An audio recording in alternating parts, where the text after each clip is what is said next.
Bismillah ar-Rahman ar-Rahim. Alhamdulillahi Rabbil Alameen. Wassalatu wassalamu ala Sayyidina wa Nabiyana Habib Ilahi Rabbil Alameen Abil Qasim al-Mustafa Muhammad wa alihi tayyibin al-tahirin al-masumin al-mazlumin wa la'anatu ad-da'im ala adaihim ajma'in min alan ila qiyam yawm ad-din. Amma ba'd, faqad qala Allah ta'ala fi mawkamihi al-kitabihi al-majid. Bismillah ar-Rahman ar-Rahim. ثم قست قلوبهم من بعد ذلك فهي كالحجارة أو أشد قسوة. Welcome to Perspectives, a program that tend to look into different perspectives in regards to a phenomena, in regards to a reality within the Islamic universe. We have been looking at, for example, the Islamic development, or what Islam is in the West to begin with, as I remind my viewers a long time ago when we started the program Perspectives itself. Then we started looking at different Islamic ethos.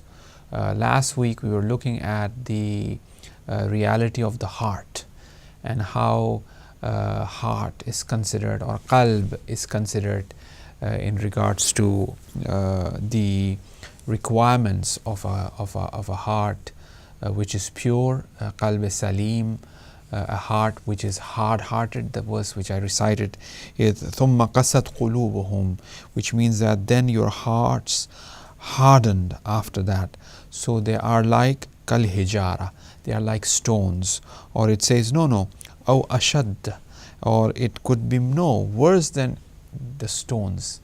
So a heart can become very soft, very subtle, very pure in nature, but at the same time it could become very hard, the hard-heartedness, which tends to be one of the main reason for the guidance not to be heard by that person. And we ended up by mentioning the sermon of Imam Hussein alayhi salam on the day of Ashura, where Imam Hussein says that I am inviting you towards guidance, towards development, towards progress, irshad, towards deen, towards light, but my advices are falling on deaf ears. The reason is because your hearts have been hardened.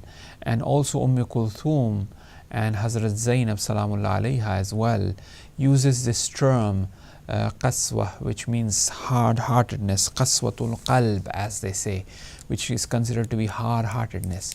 Why does that happen? What is the reason behind it? How can we really come out of this? What is really hard? We kind of introduced this topic earlier, and we would like to look into the same topic. And what is the eye of the heart? What is the ear of the heart? What is the iqbalul qalb? What does that mean? Idbar, for example, the drawing near and the turning away of the heart. Why does this heart kind of turns away? Many a times we tend to do something, but unfortunately our heart is not in it. So we don't really perform it the way we are supposed to perform it. The heart really turns away. There is something in the heart kind of pulls towards it. There's some jazzabiyat. There's some attraction, there is some pull. Where does this really come from? Is it really our soul? Is it really our spirit? Is it really our aql? That kind of pulls us towards it, that kind of makes us aloof from it.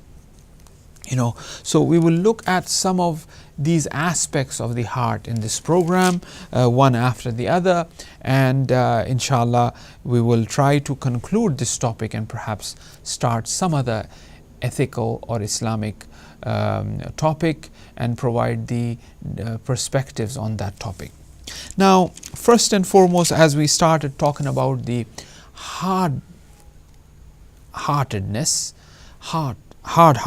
of the heart, why does the heart becomes hard? Hard to the extent that it is harder than a stone, right? That example is given. Now, we mentioned earlier, I will remind this hadith and we'll continue from there. Tears only dry up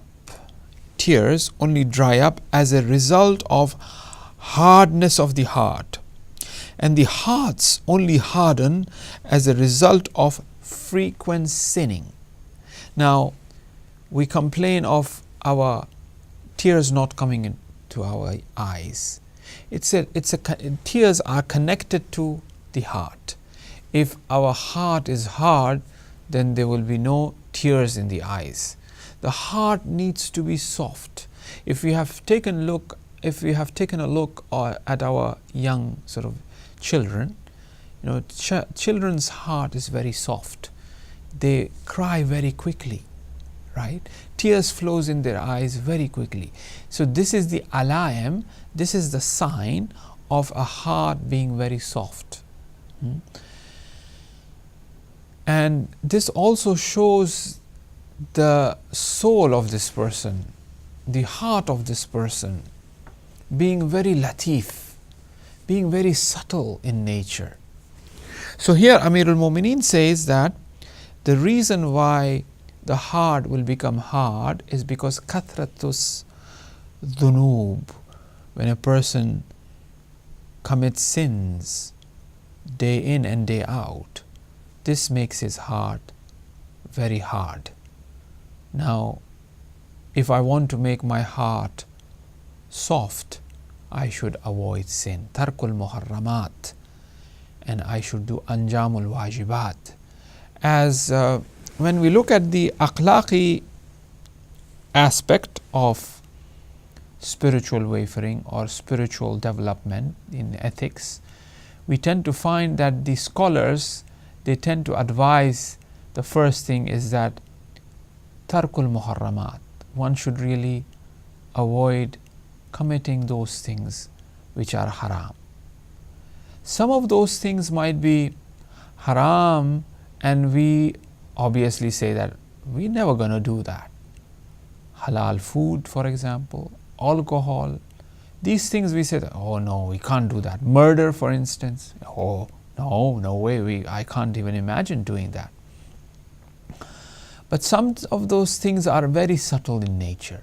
Some of those things which are haram are very subtle. Lying, which is a major sin, but it is very easy to say something, to speak or say something. It's very easy, One just lies and it becomes a habit, unfortunately.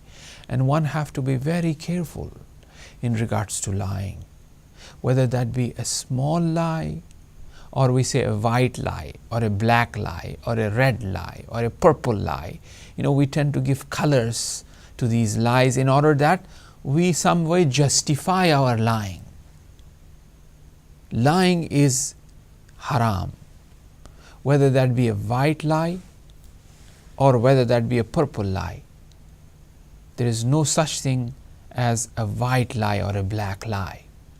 I know some of the viewers might be thinking of the tawriya. Obviously there are certain conditions when it should be performed. Not every time, or sometimes, it is not the question of lies. For instance, we tend to say that, oh man, I was trying to get to the majlis and it was millions of cars there. It's like, wow, when I came down here, you asked me thousands of questions. Well, they ask you 3-4 questions, and then we say, why are you asking me thousands of questions? We get annoyed and we say, we got to be careful. This could be considered as a lie, right? Because we have seen time and time again where Prophet have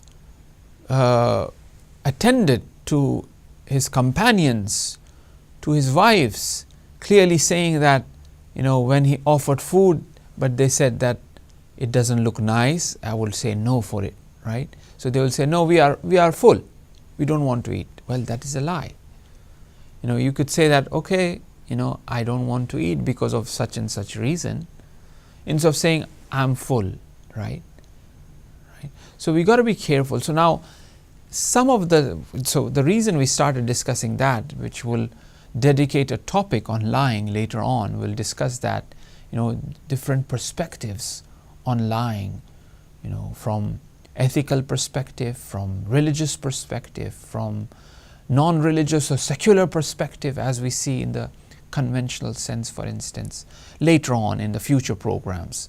But lying, which is sometimes we just say it, we just want to defame someone that we are jealous of, someone that we don't like, for whatever reason that may be, good reason or negative reason.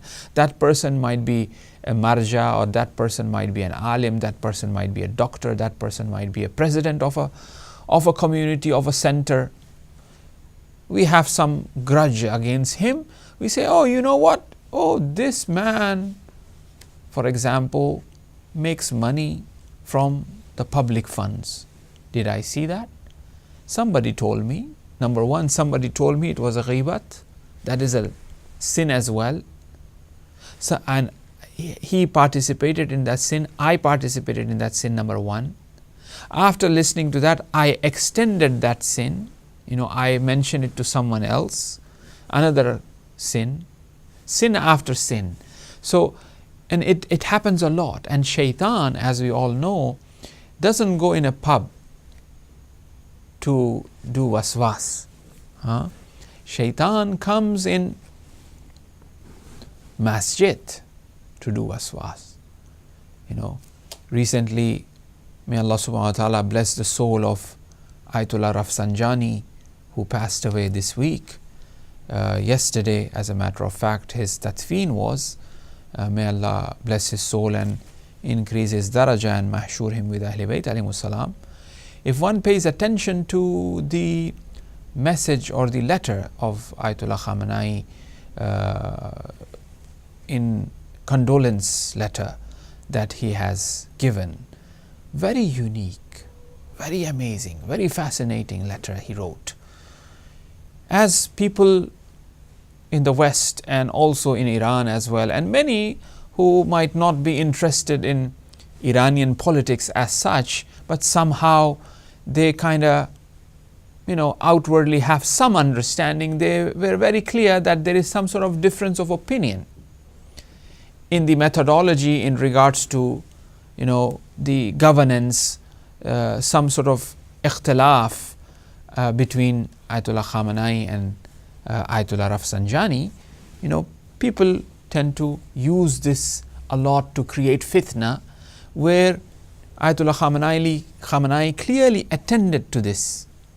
And he says that 59 years of our friendship was not affected by these people who were khannas. He used the word khannas, meaning that these whispers that they do, like shaitan, khannas, right? The shaitanat that they do. But, our friendship was very strong. It remained. We had difference of opinion in regards to our research methodology, in regards to our ijtihad. There was differences, but this doesn't really affect it. But what happens is that the community tends to make this a big issue and talk about, look at this, he is doing that, he is doing, without any basis we talk about it. And especially now, the social media, very unfortunate, brothers and sisters. One of the greatest fitna of today is the social media. One of the greatest fitna. One of the idol. In olden days they used to have idols and they used to worship it, right? And these idols were different types of shaitanic forces, energies that it provided to them, right? And now social media is like that. It just goes out in public without any basis, and we tend to pass on and on and on, and we become part and parcel of tuhmat, of false allegations. We become part and parcel of, backbiting. We become part and parcel of lying, or of defaming. All of these sins are considered as sins. And at the finger touch, we do it. We think that sin means that, oh no, I need to eat something which is haram, is a sin. I need to, for example, look at na mahram masalan. Oh yes, all of those things are sin, but we forget these sins. So the hard-heartedness that we have, could be from a very subtle sin that we are committing, very fine sin, very soft sin that we are committing. Verily, too much money corrupts religion and hardens the heart. Obviously, if the money is not utilized, channel in the proper way. I was just watching, Marhum's son interview, who passed away recently, and he was saying that, there isn't any increase in terms of the wealth that Ayatollah Rafsanjani had, but rather he has given this in the way of Allah subhanahu wa ta'ala. But how much of defaming unfortunately occurred in regards to this personality, which is untrue, which is baseless, without any grounds, right? We need to see the proof, in order to really believe that. Now, the hard-heartedness comes when a person is not just a person who is bakhil. I mentioned this hadith earlier as well when we were talking about hard-heartedness. But even looking at a bakhil, right? A person just is looking at a bakhil will make the heart of a person very hard. Brothers and sisters, these days there are opportunities and ways to commit sins as well at the fingertips and to really do good as well at the fingertips. We could really donate through using these apps that are there, give charity, support orphans. Especially now, it is quite important at this tense period where the Muslim Ummah is going through, to really attend to the orphans, so that our children, so that our communities are protected in return. So that is some of those things that one really need to pay attention to in regards to the hard-heartedness. Do not speak excessively without the remembrance of Allah, for excessive speech devoid of the remembrance of Allah hardens the heart. The furthest of people from Allah are hard-hearted people. Excessive speaking makes a hard heart. Controlling the tongue.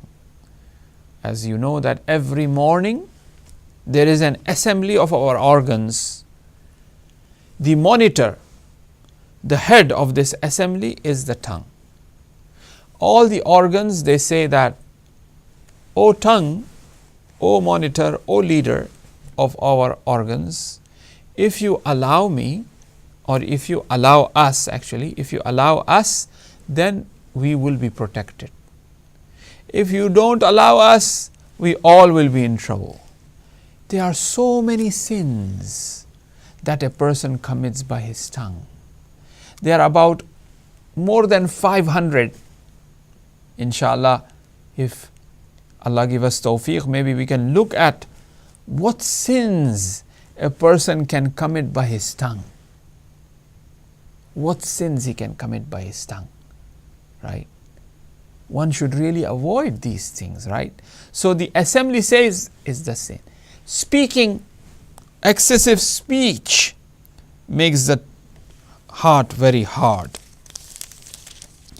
Now, it is this heart through which a person understands, a person perceives. As we said in our last program, it is the heart that perceives. Imagination is the work of the heart. Rectifying and correcting these imagination is the work of the aql. So heart tends to imagine. When we are talking about imagination, imagination is the first step in the realm of spirituality. In the realm of immaterial world, it enters through imagination. It enters through dreams. After that imagination, it becomes mukashifat. It becomes the unveiling of the reality of the metaphysical world. So the heart is the place where this stems out from, where this comes out from. So one have to be very protective of this heart. Now when we say this heart, it's not this lump of flesh that is in here, but it is that soul. We tend to see, I had mentioned this earlier as well, we tend to see the usage of heart as the soul as well, and the usage of soul with the ruh as well and heart as well. They tend to overlap, right? And aql sometimes, sometimes, not all the time. But heart has its own function. Heart has its own reality, which is other than aql. Yes, one could really say that heart and soul is a synonym of each other, but aql is beyond that. Aql and ruh, one could say that there is a lot of commonality in regards to aql and ruh. Now, in regards to the hard-heartedness, I think we have covered pretty much, and now we will delve into the eye of the heart. What is really the eye of the heart? What is really the ear of the heart? How can heart see? As we are talking about imagination, I think it is very good to really discuss this right now. And what is the ear of the heart? Now, when we look at the tradition, does not your heart see? It's the eyes, but we say your heart is not seeing. That means, right? So we use that term as well, that the heart is blind. For example, they said the love is blind. Love is a place of heart, right? So I think we'll take a break now, and right after the short break, we'll look at what is the eye of the heart and what is the ear of the heart right after this short break. Thank you very much.